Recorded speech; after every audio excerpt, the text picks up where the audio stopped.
ورحمة الله تعالى وبركاته. متابعينا الكرام، متابع قناة عالم الأسعار، أهلا ومرحبا بكم. ما تنسوش تشتركوا في القناة وتفعلوا زر الجرس. عاجل بيان الأرصاد: انخفاض الحرارة وسقوط أمطار في عدد من المحافظات.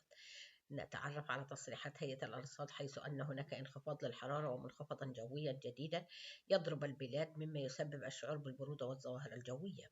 تنخفض درجات الحرارة وفق بيان الأرصاد الذي صدر منذ قليل، كما أن هناك أمطارا تسقط على مناطق ومحافظات مصر من شمال البلاد وحتى القاهرة. حسب تصريحات بيان الأرصاد، فإن الطقس يكون أكثر برودة في ساعات الصباح الباكر وأيضا في ساعات المساء، بينما يكون الطقس خريفيا معتدلا في باقي ساعات اليوم.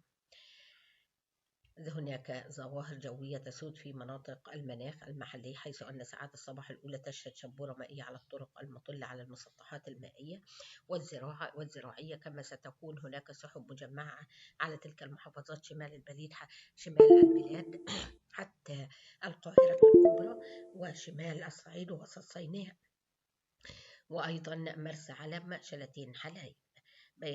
بيانات الأرصاد: كان آخر بيانات الأرصاد عبر الصفحة الرسمية. متابعينا الكرام، استمرار تدفق السحب الممطرة على مناطق متفرقة من السواحل الشمالية الشرقية، يصاحبها سقوط أمطار متفاوتة الشدة. استقرار في الأحوال الجوية على أغلب الأنحاء، وتبقى الظاهرة المؤثرة صباحا هي الشبورة المائية على مناطق من شمال البلاد حتى القاهرة الكبرى ووسط سيناء وشمال الصعيد. تكون كثيفة على بعض الطرق العظمى على القاهرة الكبرى 21 درجة.